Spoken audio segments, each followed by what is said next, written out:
I'm going to start by saying, of course, good afternoon and welcome back. We are on our last little stretch, aren't we? I'm really happy. We're both very happy to be here in person. Hello to everyone online. And for some reason, I've been thinking all day, I want to say, hi, Kenya.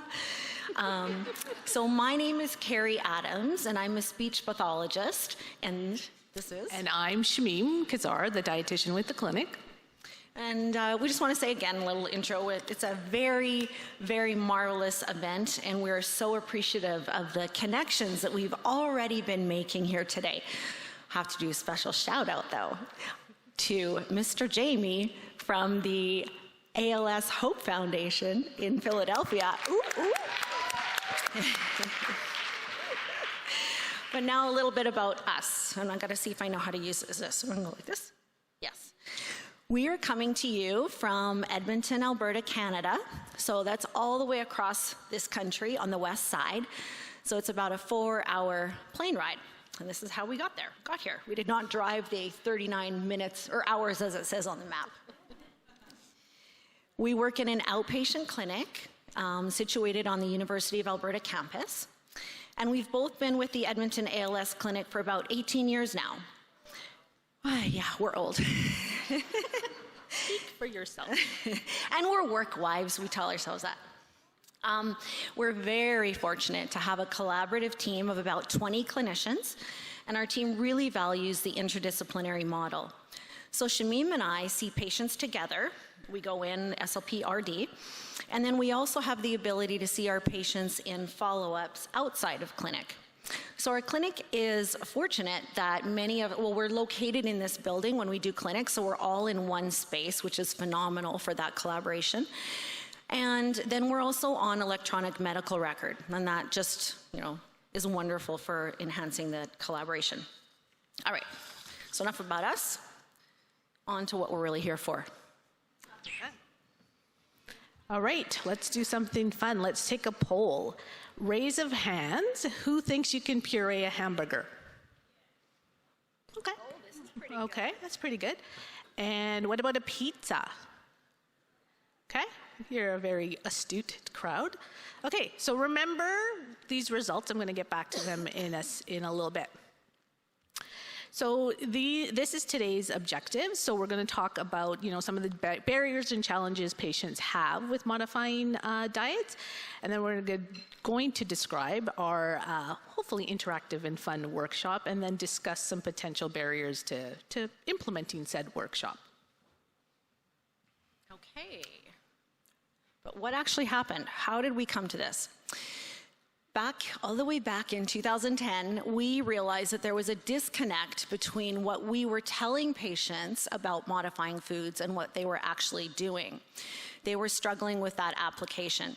They had repetitive questioning regarding how to modify, and sometimes during home visits that I would do, I would really see the effects, be like, that's not what you're supposed to be doing.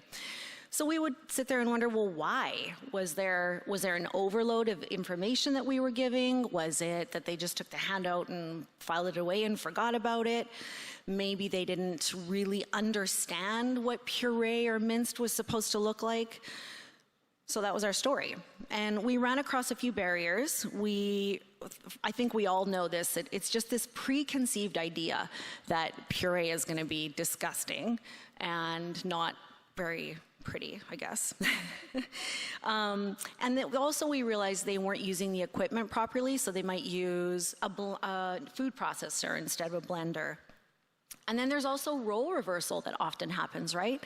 Where the person who has ALS maybe was doing the preparation, and now it's the other person that has to do that preparation, and they're not used to that. One you brought up was adequate nutrition, that they were buying baby food and to kind of, do that puree in that regard, but that's not adequately nutritious, right? Is that how you say that? Yes. For adults. Well, thank you, speech therapist. So we decided, okay, we have a problem. So we were confused. This is really gross. This was a picture of my aunt's food about a month ago, okay?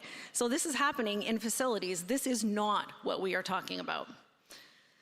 Don't look at that slide for too long. So we had an aha moment. We were like, what if we played in my kitchen, and we took food and we tried to figure out for ourselves, what's this disconnect? What's wrong? So that's what we did. Okay, is this what's gonna happen? Is the video gonna come up? Uh-oh, uh-oh.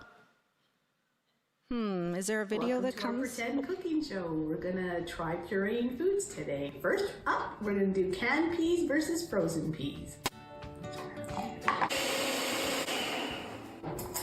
Look at the nice color. I cannot say the same. I need to add more liquid. Yeah. I'm gonna try old school food coloring now. This could be atomic green now. Yeah, that's better. All right. Okay. Cheers. Cheers.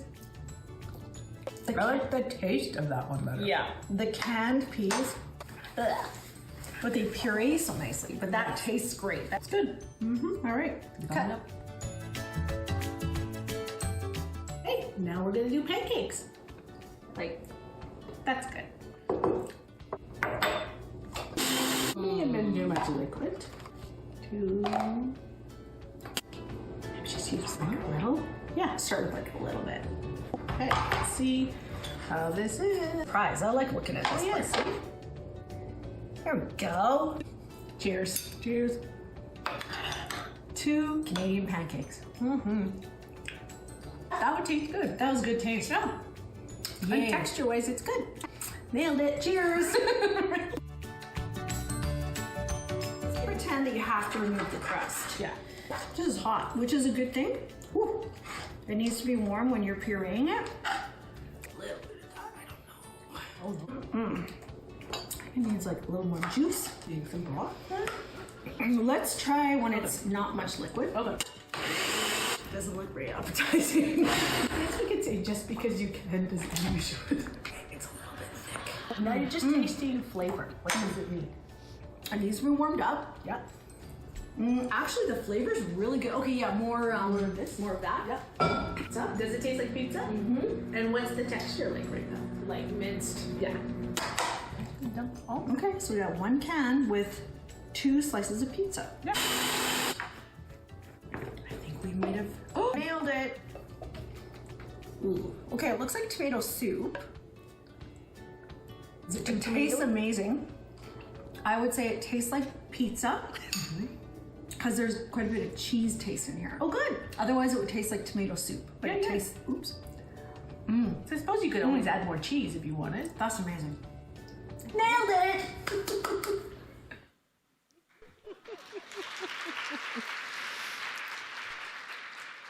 Kerry and I love that video. Like, we've seen it 50,000 times. It's like, we're a bit narcissistic too, okay? Like, we love that video. And those pancakes, I still think about those pancakes. They were so good. They were so good. Okay, so back to what we were talking about. So a little poll that we took, yes, you can puree a hamburger, you can puree pizza.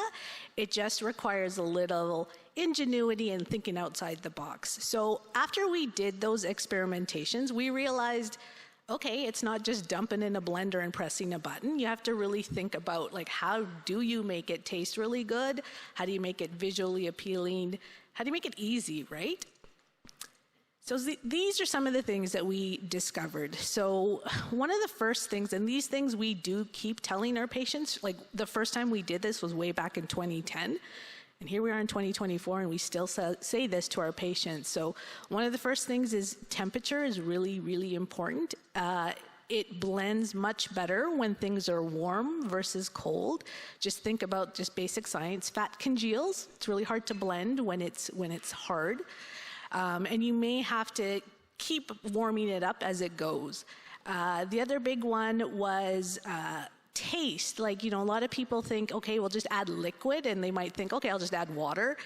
Water's going to dilute the taste, right? It's not going to taste good. So you have to think, like, how can I match the liquid with whatever's in the blender? So we got really creative, like, you know, hamburger patty, think like beyond ketchup and mustard, like pickle juice is fantastic. Like beef broth, vegetable broth, like you really want the flavor to match whatever you're blending. Which is why we use that V8 juice for the pizza, right? Yeah. Oh, you say it. that's why we use the V8 juice in the pizza versus the broth, because the tomato would mimic the pizza sauce, right? And it was a ham and pineapple pizza, so we were like, yeah, let's throw some pineapple in here and see how it goes. And then appearance. Appearance is a really big one, right? Because we eat with our eyes. And this is probably one of the biggest barriers when it comes to pureed and modified diets, is that people have this visual of, let's be honest, hospital food, right? It's not the most visually appealing. So, we always tell people, like, don't mix your foods. Like, it's tempting because it's easy and fast, but you don't want to mix your peas with your chicken or your beef, because you're going to get that picture that Kerry that we showed you earlier in the presentation. So just being very mindful of trying to keep things separate and keeping them separate on the plate for visual appeal. So then after all of those, that experimentation, we were like, okay, well, like, what are we going to do with this information? And we're fun gals. we were like, okay, we're going to come up with a workshop. We're going to do an education piece. So we just came up with this really, what we consider a very fun and interactive workshop. So we're going to go into detail. Okay, so what we did is we obviously invited patients to come. We had 10 to 12 is a good number for us. So the first thing that we did is brought them into a classroom type setting, and we did a 30-minute PowerPoint presentation. First little bit, I spoke about the normal swallow, and then what happens, what are some typical signs and symptoms of dysphagia with ALS, how do you manage that, what happens with the swallow, so that they could begin to understand, oh, that's why she's telling me I need to thicken my liquids, or that's why I have to try something much more liquefied puree, such and such. And then Shameem reviews some of the challenging foods that our patients will typically tell us are bothersome, and then how to correct that and what type of diet modifications to do. And then interestingly, I think to us, we think that the next piece is much more fun, but the patients did like it, but they told us that they really enjoyed that education 30-minute session, because it was just this one-on-one time to, well, 10 to 2, but whatever, to hear our news. So then after the presentation, we moved to our staff lounge, which is the AKA like kitchen, and we have a competition. So our purpose for all of that is to learn how to modify these foods properly for safe swallowing while still ensuring that it tastes great. And yes. What we do initially is we do a quick taste test. So we already have the food prepared. We did a McDonald's hamburger, and we did one that was minced so that they could see what it was like, and we did a puree. And of course, there's this big thing, and just keep this in mind because we're going to talk about it later. It's like people have such an aversion to puree, and I get it, but think about it. We all eat puree. We had puree dessert. We had puree soup. We eat puree on occasion. So keep that in mind. This was a fun way to get things started, though. Then we had our little competition. So we fashioned this after the TV show Chopped, if you're familiar with that. And we would get a bag, and we would put some food into that bag, and each team would get this meal from the mystery bag, and it would either be a breakfast, lunch, or dinner. And it would have the consistency in it as well that we wanted them to make. And then we brought pantry items, which you'll see in a minute, for them to use and share and doctor up their food, and they had about 30 to 45 minutes to make their meal. Okay, I'm going to walk you through some pictures of our workshop. So this is our kitchen space, also known as the lunchroom, and we're really fortunate where we work. We have this lovely room that we can use, and we have like a ton of microwave space. We have like fridges. We have a lot of room for just having space to move. This is our pantry. You may recognize this from Kerry and Shameem's house. These are all items that we bring with a big suitcase that we unload. Our colleagues are always like, what is happening in this room and how can I come? But we try to have an array of different seasonings. We try to have like different condiments. The one thing to remember is always bring butter and salt.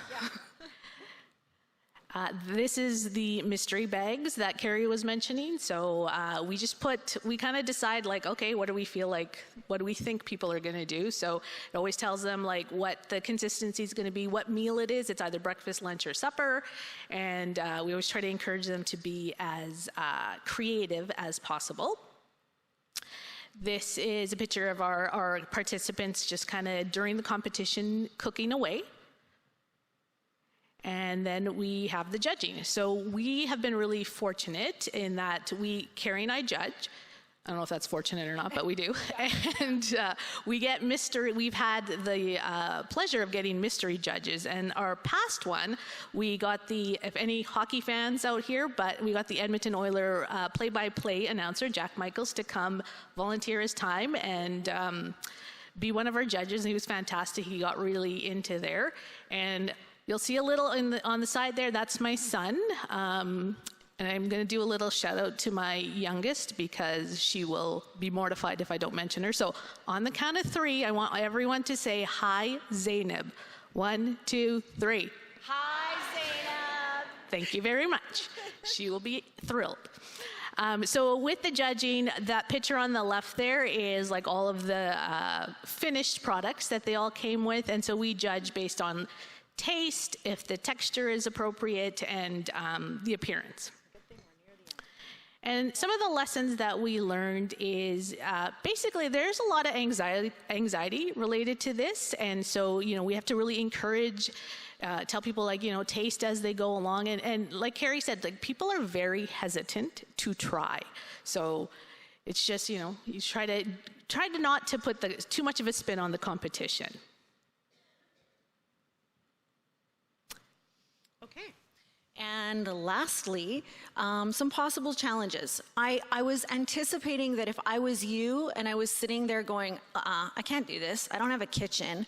I don't have the time. I don't have the resources. That's okay.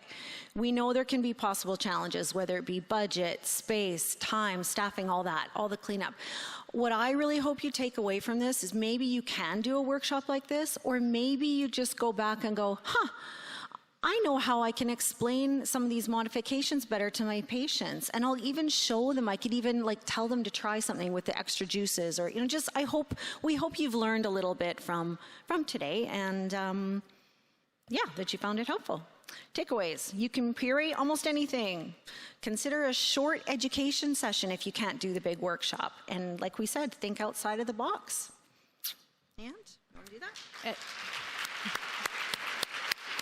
We also want to really thank the ALS Canada Travel Fund for bringing us here, the ALS Society of Alberta for doing advertising for us, and our KC ALS Clinic for also providing funding and always supporting the crazy ideas that Kerry and I come up with. There's 18 years of doozies there for sure. Yeah. So thank you so much.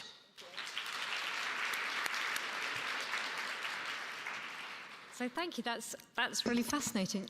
You talk about kind of textures and how they look visually. Do you ever use molds in your work? That's a very good question because we've been talking about it. The challenge with molds is sometimes they're really expensive and there's not a mold for everything, right? So we have been thinking about that, but then it also sometimes this is personally my bias, sometimes that also makes it look kind of hospital-y food and not real food. So it's certainly something to consider for sure. Thank you. Are there any questions? Oh, there is one online there.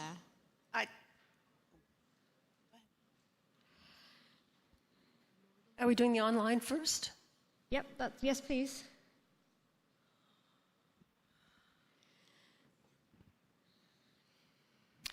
Thank you. So Sue Nelms from the MND Association in the UK has asked, or is asking, do you produce a booklet with all the information that you've just shared?